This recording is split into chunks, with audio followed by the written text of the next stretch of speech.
Good morning, everyone. My name is Audrey Davis, and I'm the director of the Alexandria Black History Museum.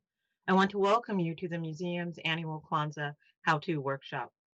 This virtual event is an extension of the annual Kwanzaa program that we have offered for over 20 years at the Black History Museum. This workshop, though, will be the museum's first Zoom event since the pandemic, and we ask for your grace and patience as we navigate within the Zoom realm. Before we start the program, I just want to mention a few items of interest. Please check out the Office of Historic Alexandria's YouTube channel for the Black History Museum's monthly story time for little historians. This month's story is a Kwanzaa tale, The Seven Spools of Thread, and you will find the link in the chat. Also, on December 9th at 4 p.m., the Alexandria Community Remembrance Project invites you to join us for a conversation with attorney and social justice advocate Philip Hirschkoff. Mr. Hirschkoff will discuss his role in the historic Loving case and his work on other civil rights cases. You'll find information for this event also in the chat. We also invite you to come back to the Office of Historic Alexandria webpage at any time, but especially in January, when you'll find updated information on our citywide MLK events and other new social justice programming. On the Office of Historic Alexandria website this month, you will find the Winter in Alexandria portal. This is where you can discover short films, activities, and history about celebrating winter in Alexandria. This year, for the first time, we are offering a kit that you can purchase for $25. This kit has 10 activities that you can do with elementary school age children. You'll even find supplies in there to make your own Kwanzaa mat or makeka, which you'll learn about shortly. Also, in the chat and on the portal, you will find our updated bibliography and Kwanzaa resource guide. This is perfect for the new person who's just discovering Kwanzaa or those of you who just want to get an update on what new resources are available. Now, before we start, some general housekeeping. During the Kwanzaa workshop, the audience will be muted, but you can place questions in the chat. Also, after the Kwanzaa workshop ends, we will stay on for just a minute so that if you want to copy items in the chat, you are able to do so. But now, without further ado, I want to introduce to you Lillian S. Patterson, who will be guiding our Kwanzaa How-To workshop. Lillian Patterson is a native of Alexandria. She is a graduate of the historic HBCU, Astoria College, and an Alexandria living legend, as well as being the former curator for the Alexandria Black History Museum. So now I give to you Mrs. Lillian Patterson. Thank you, Audrey. Let's meet the presenters of our first virtual Kwanzaa workshop. First, we have Linda Horton, known as Isis. She has made her Kwanzaa presentation here in our workshop for several years, and we're so pleased that she has agreed to do it again this time. Isis is a former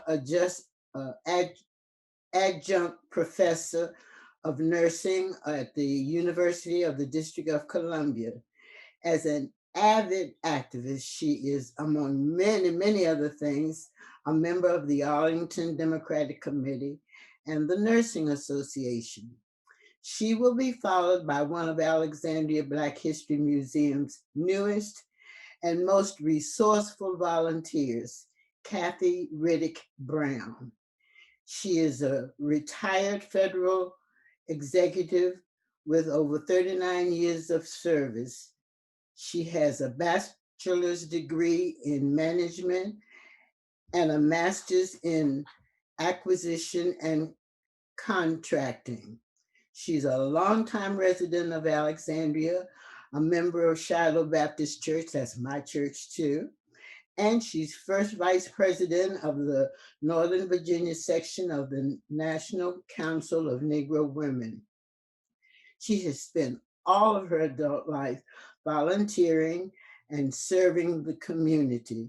She believes in making an effective difference so that her living will not be in vain. And now, Isis.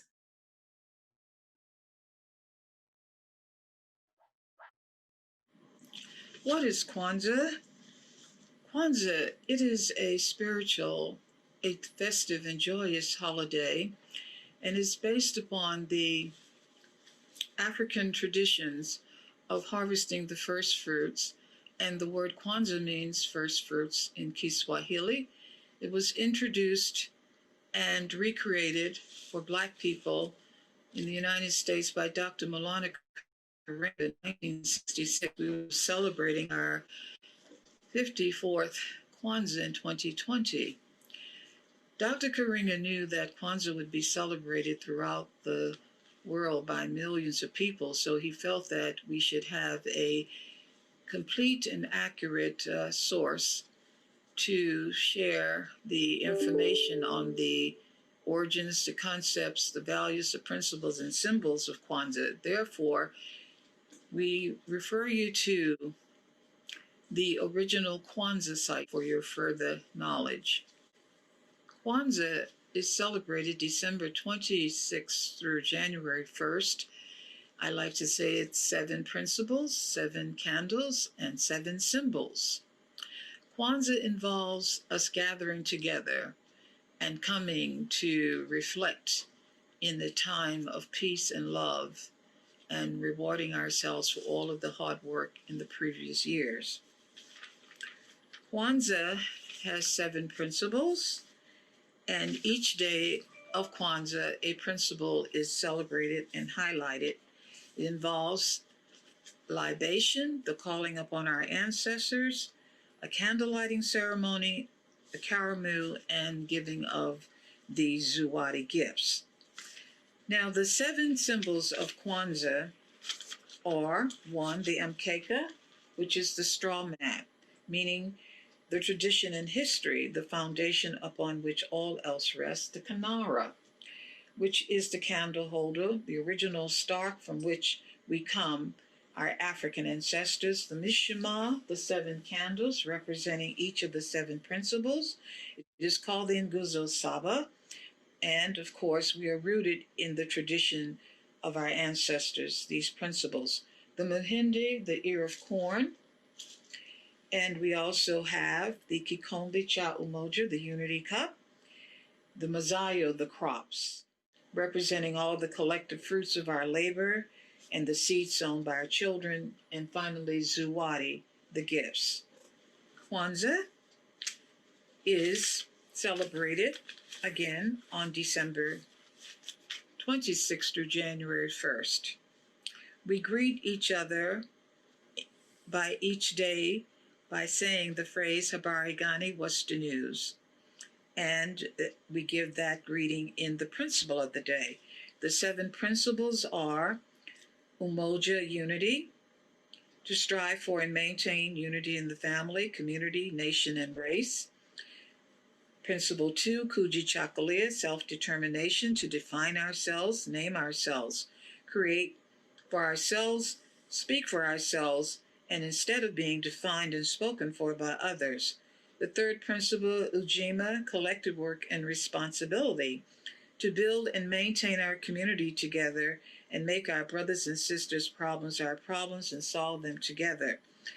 Ujima, cooperative economics, is the 4th principle, to build and maintain our stores, shops, and other businesses and profit from them together. The 5th principle is nia, purpose, to make our collective vocation the building and developing of our community in order to restore our people to their traditional greatness. The 6th principle, kuumba, creativity, to do always as much as we can in the way we can in order to leave our community more beautiful and beneficial than we inherited it. Kwanzaa, last principle, is imani, faith, to believe with all our heart in our people, our parents, our teachers, our leaders, and the righteousness and victory of our struggle. The libation, the ancestral communion. An elder, as I said, or leader should pour the libation into a vessel, preferably a live plant. And I like to use the libation statement from Dr. Karenga's original Kwanzaa booklet, and it's called the Tamshil La Tambiko. And how we do it is we should kneel and have our shoes off and in a circle. And if you cannot stand, it should be done standing. And I will show you the 7 harambes that ends the statement for our ancestors. We call upon them, and you may call out your bloodline ancestors as I do the communal and our general ones. But I will ask you call on your ancestors when I get to that part. The Tam Shu Lam Tambiko, the libation statement. Our fathers and mothers came here, lived, loved, struggled, and built here. At this place, their love and labor rose like the sun and gave strength and meaning to the day. For them, then, who gave so much, we give in return on this same soil. We will sow our seeds and build and move in unity and strength. Here, too, we will continue their struggle for liberation and a higher level of human life. May our eyes be the eagle, our strength be the elephant, and the boldness of our life be like the lion. And may we remember and honor our ancestors and the legacy they left for us as long as the sun shines and the waters flow. For our people everywhere, then, you say your ancestors, and I will call out the general ones.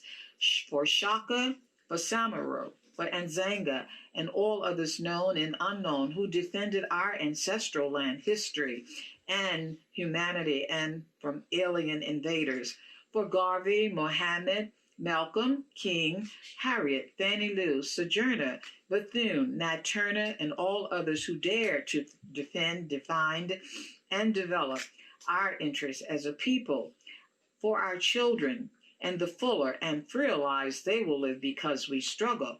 For Kawaida and the Nguzo Saba and the new system of views and values which gives identity, purpose, direction to our lives.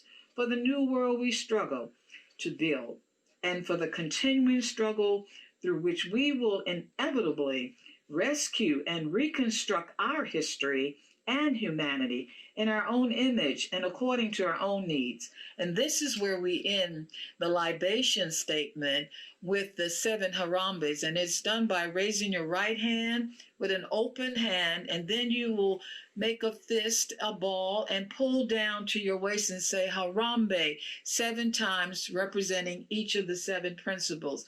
Harambe, that's 2, Harambe 3, Harambe 4, Harambe 5, Harambe 6, Harambe 7, and then you pull together in a loud, strong Harambe, pull together in Kiswahili. So that is our libation. Calling up on the ancestors is done first before we get to the candle lighting ceremony. And then I will turn that over to Kathy Rhetoric, who will light the candles and go through that with you. And I thank you for listening to how we celebrate Kwanzaa. We gather around the 19th of December, all of symbols in preparation. Thank you. Thank you, Isis, and good morning, all. Welcome to our Zoom Kwanzaa. I'm excited to be here. And as Isis said, what I will be sharing with you today is the lighting of the Kinara and the 7 principles. Now, for the purpose of the demonstration, I will light all candles today. However, when you're celebrating Kwanzaa at home, you light 1 candle each day and you add to that process until the 7 days are complete. So, allow me to share with you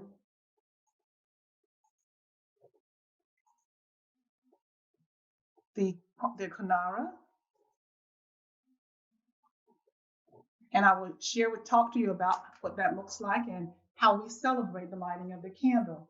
One thing that's really important is that we always light the first candle, the black candle. Black represents unity and it represents our people. On day 2, the principle is self-determination. So first we light our unity candle, and then we light our candle for self-determination. Day 3, we alternate to our green candle. Again, first, unity, second, self-determination, and third, collective work and responsibility.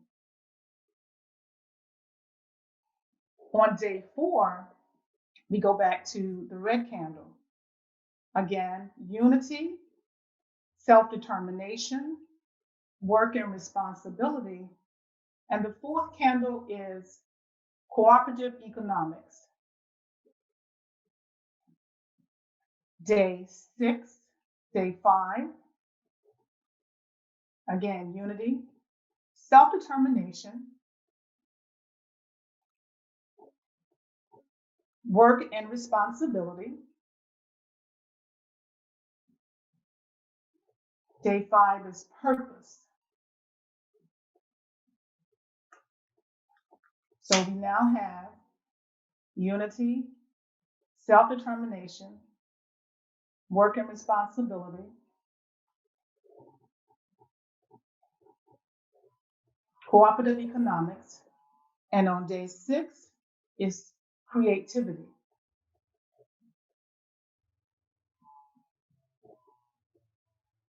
Our final day, day 7, is faith. So again, we have unity, self-determination, cooperative economics, we have unity, self-determination, collective work and responsibility, cooperative economics, purpose, creativity, and finally faith. And though we're celebrating Kwanzaa between the December 26th and 7 days following, it's actually more than just a celebration at a given time. Actually, Kwanzaa and the principles are a way of life, and that's how we like to think of it. And with that, I'll turn it back to Ms. Lillian Patterson, who will then talk to you about something we all enjoy, is the Karamu, which is the feast. Lillian? Thank you, Kathy.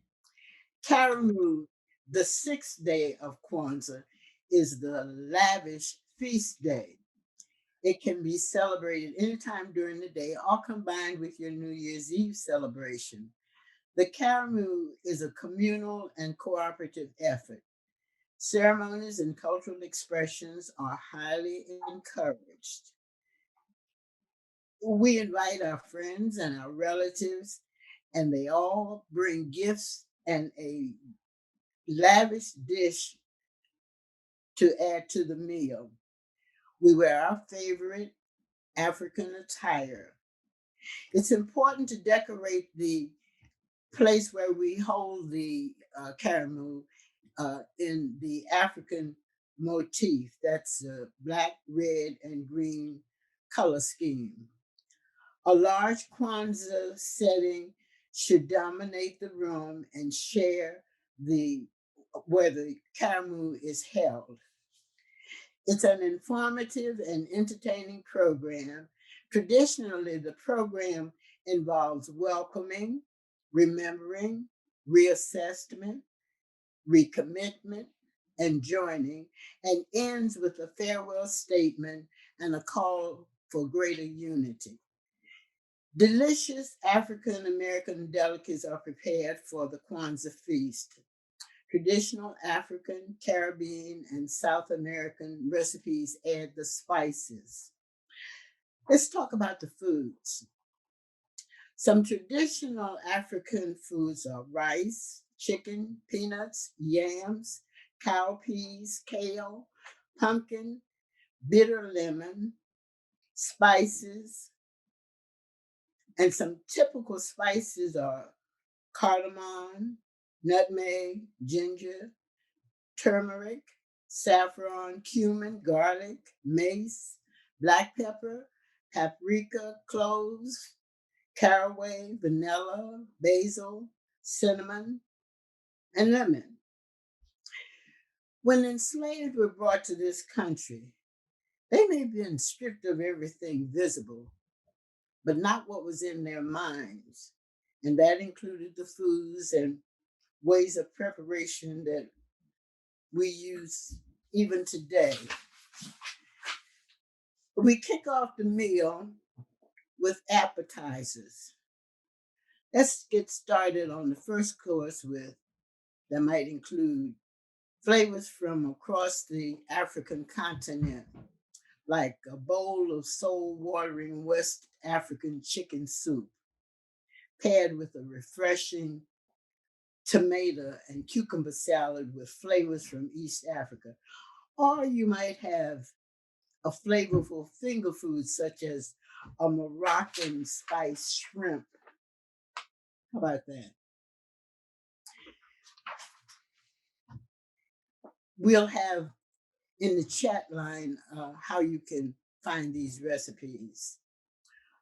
You might also have a Creole and Cajun dish, a Creole shrimp cake, New Orleans crab cakes, and use seasoning mixes so you get a really great taste. And round out your appetizer tray with dirty rice balls, which is a New Orleans classic, as well as black-eyed pea fritters and fried green tomatoes. When it comes to main dishes, you have plenty of options from Africa and African American cuisines. If you're in the mood for a hearty main dish, stew is always a good ways to go. West African chicken soup tastes really good when you add some sweet potatoes to it.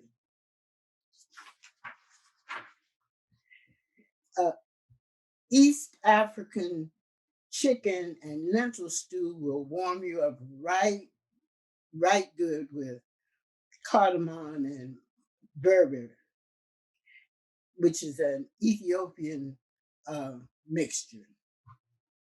Sample the flavors of Tanzania with a grilled beef skewer topped with perfectly seasoned tomato and onion sauce.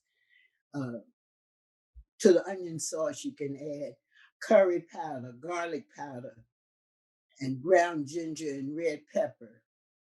Use Ethiopian Berber seasonings to make a shrimp pasta dish.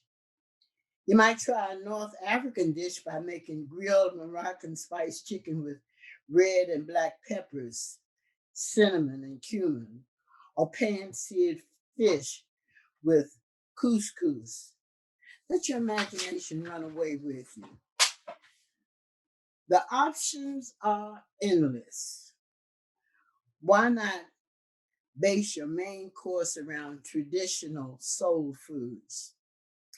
Balance savory and sweet with crispy fried chicken, with waffles, Cajun catfish, chicken fried steak topped with plenty of home-style country gravy, of course.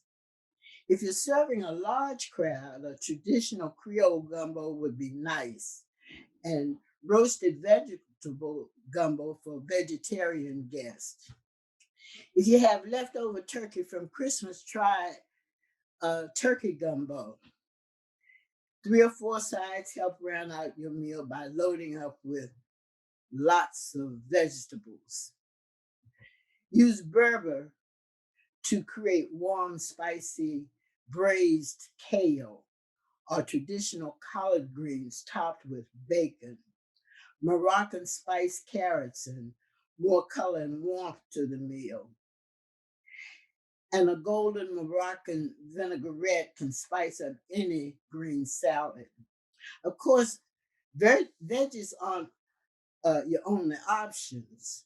Seasoned beans and rice make up an important part of Pan-African cuisine.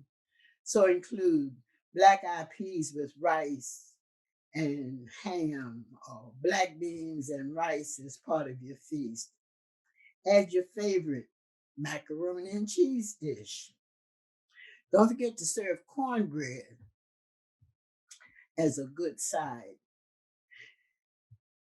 And no holiday is complete without dessert. So turn to staples like sweet potato pie, or upgrade it with a marshmallow meringue for a dessert spread with Southern style.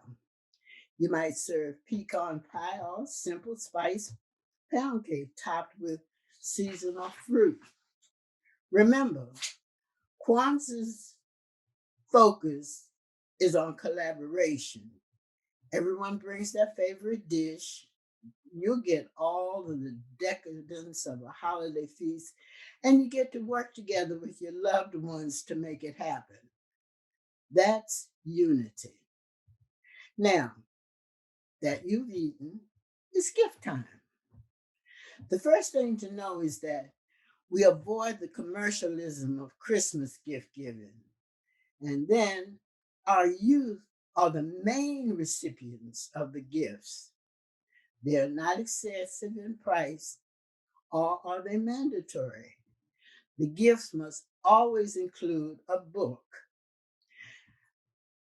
because it reinforces our commitment to education as an important and indispensable part of the struggle for liberation and reconstruction. And it also includes a heritage symbol, which can be an object of art, a picture of a notable role model from our history. Remember, the purpose is to keep us in touch with our history, our values, and our humanity. The list of books is endless. I find two books of great interest. Velma Thomas's Lest We Forget, which is about the passage from Africa to slavery and emancipation, and Freedom's Children. It's an interactive book with the passage from emancipation to the Great Migration. In our chat, we have a link to Kwanzaa bibliography, and you can always check your libraries. So now, Kathy and I have a few do-it-yourself gifts to show you. All right, we want to talk first about African American trade beads. They were first made of glass. Now, this is, well, it's really plastic, but they were first made of glass. And then we have those that were made of paper. And the African American trade beads date back to the 4th century in Kenya, and Libya, and Sudan. And they were recognized for their value as currency. And these beads are popular among men, and they were popular among men and women of social standing, as they were also a symbol of their wealth. So let me show you what we have here and how you make things. The beads you need a ruler, because you need scissors, you need newspaper, magazines, or anything to cut out these strips. These are triangular strips, and they're about an inch across. You can make them wider if you like. Now, then we have a straw, and we roll these on the straw like so. You begin at the widest end and keep rolling. Roll it good and tight like this. And as you notice, the colors on here begin to change, and those depend on the colors that you have, that you're showing. We need some glue. So I use a glue stick, and I usually put a little glue inside just to hold it tighter. Roll it all the way to the end.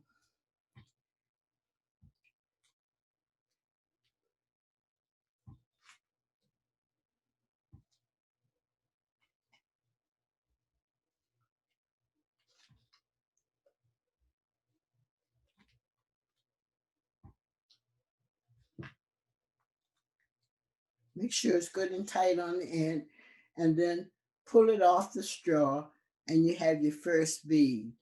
And then you just continue making beads until you have as many as you wish. And when you finish, this is what you have. And to get it like that, you can use elastic, which makes a nice stretchy necklace, or you can use a string cord. This happens to be suede. And then I'm going to use the elastic to show you how to put them together. Run it through here like this.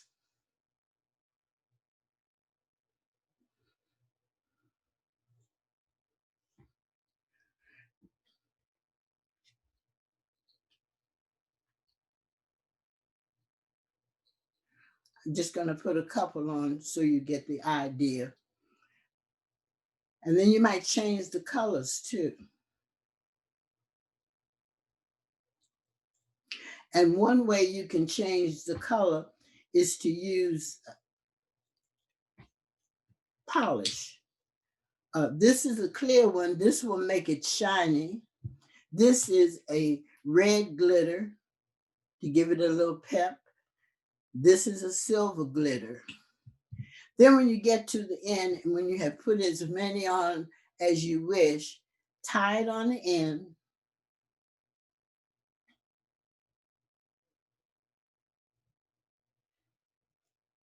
Like so. And what I do is to put this loose end through here like that, so it doesn't, okay?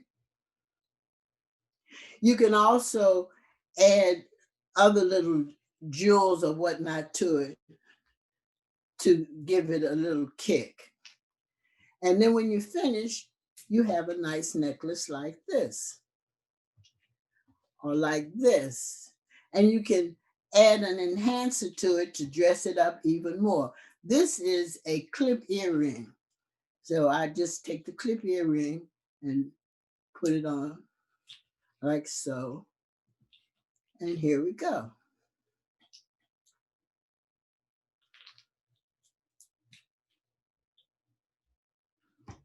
This is a pin. You could put the pin on, but whatever you want to dress it up.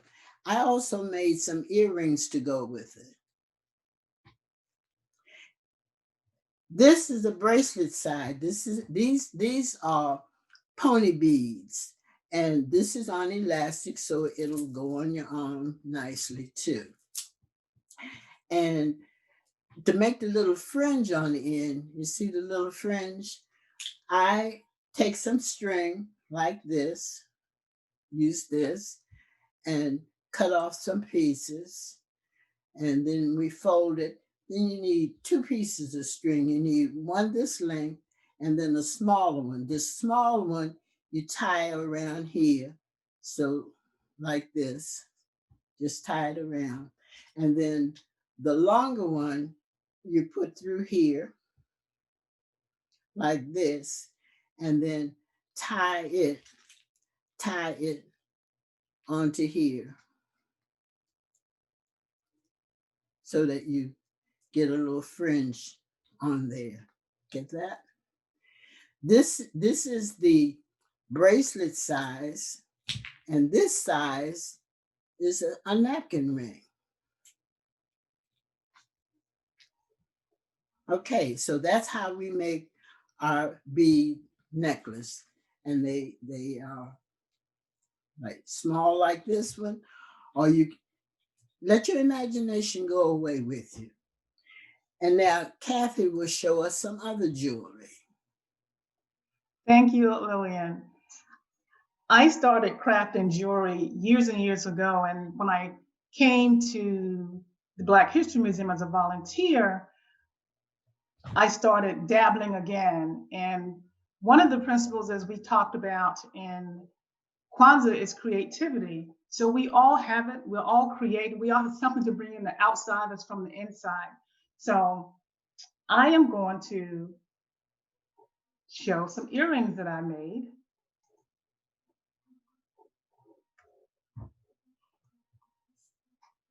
And show you a little detail on how I accomplish it. One interesting thing, or one thing I actually want to share with you, we're talking about various items to use as jewelry. One thing that's really very important in the culture is actually the use of cowrie shells. Now, there are over 200 species of cowrie shells. You see some here. And they range from 1 to 5 inches. They have many uses and meanings. They're especially important in the African ancient tradition. What's really very interesting about the cowrie shell is in both Africa and in Asia, they were used as currency. Yes, money. The shells can be found in the Indian Ocean and the Sahara Desert. Additionally, cowrie shells almost always symbolize wealth and fertility. Both in the Africas and in Africa and in the Americas, the cowrie shell symbolizes destiny and prosperity. So we're going to attempt to show using the trading bead that Lillian made. I too made one. And we're going to connect it with the cowrie shell. Now, there are some things that we need to make jewelry. We need some pliers. You can get these from Michael. You can order them online. And I have 2 different sets of pliers. One is a needle nose, which is this one. And the other one is a flat nose, which is this one. And they help manipulate the wires and the things that you're using to make your jewelry. So with this trading bead that I made, I even put fingernail polish on mine to give it a piece of a shine. This is also called a finding. It's a thin piece of wire that connects the earrings and that connects the earring together. So with this, we're going to start with the cowrie shell. And again, it's very pliable metal. And I'm just going to use my hands right now to bend the metal. And then I'll refine it a little more with the pliers. So with that, we'll start with the cowrie shell. And what's interesting, if you remember, these shells you just saw had backs onto them. And some of the jewelry making, we actually take the backs off. So this is one without a back, and this is one with a back. And you can use them both ways.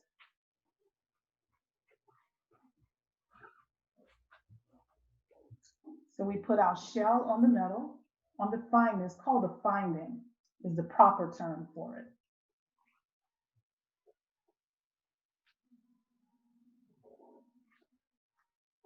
I also want to put onto it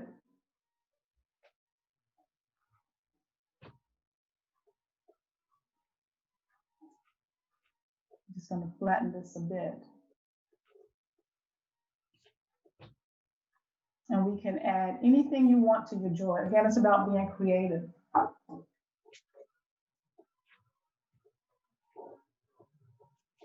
And we'll take, so that's the start of the earring. And we can continue that with whatever else that works well for you. I'm just going to see if I can put another cowrie shell up here. Again, just for creativity. And one of the things that you can do is you can actually use this finding, bend it, and make that, if you have pierced ears, put that in your ear for the piercing. Or you can add this finding for pierced ears. You can see that.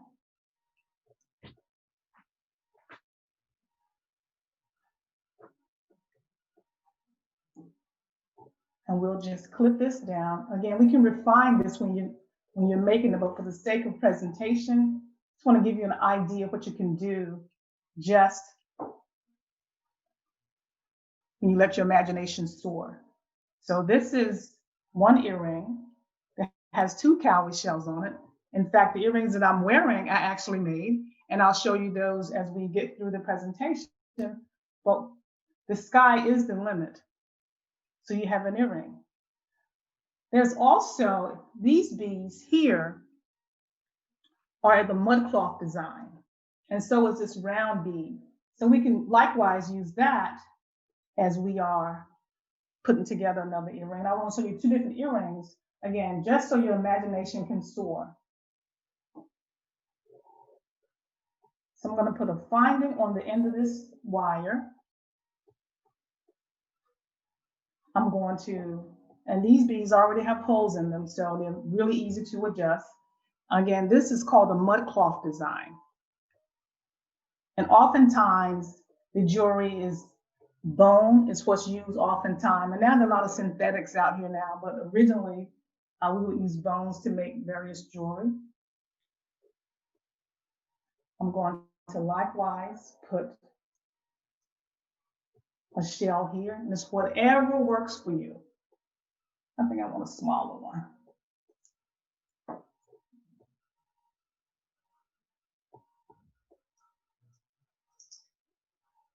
So we have the mud, and we have the shell.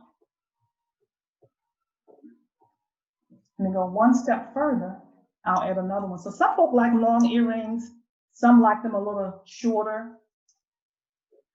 I'm a little bit eclectic. I like them large and small. So that's one type of design.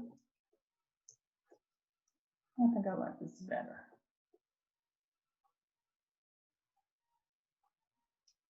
So I have 2 mud cloths here with the finding to the end. And likewise, I can use the same wire now and either clip it like this and it becomes my pierced earring, or I can likewise add another finding to it. And this finding happens to be one that's for non-pierced ears.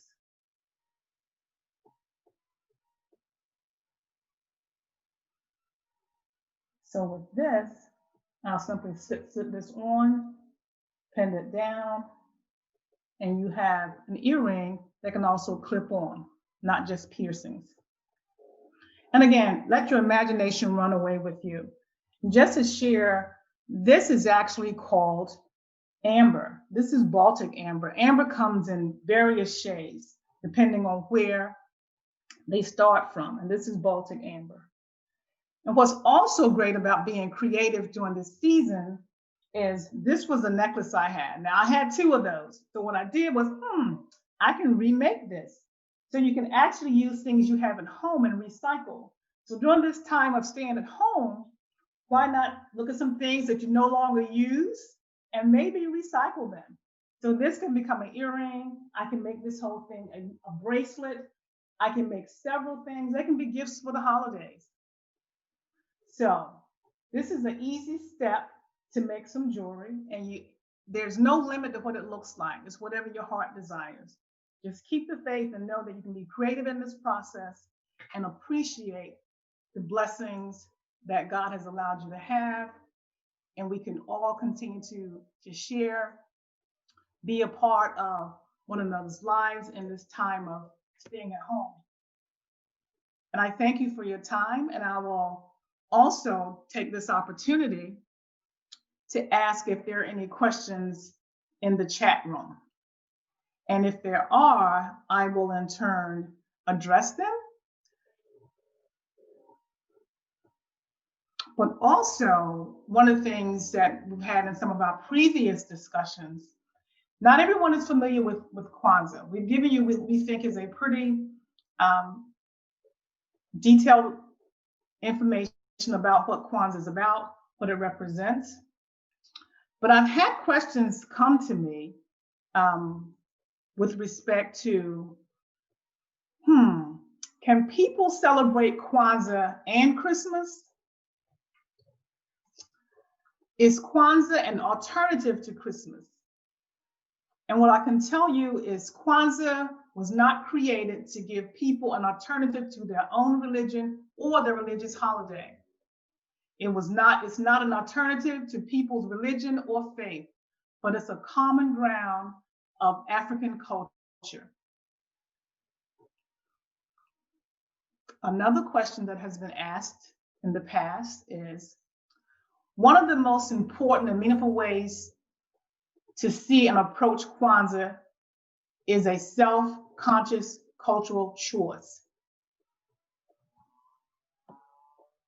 With respect to, can people who are not of African descent participate in the Kwanzaa activities?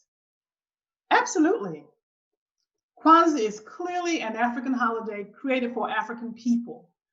But other people celebrate likewise, just like others celebrate Cinco de Mayo, Chinese New Year holiday is celebrated by everybody, not just those of the Asian persuasion.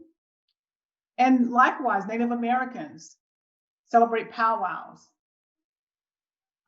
Now, this is one question I thought was really kind of interesting, and it comes right back into where we are right now in this culture of what we're doing. How is Kwanzaa related to our struggle to achieve social justice and build a better world?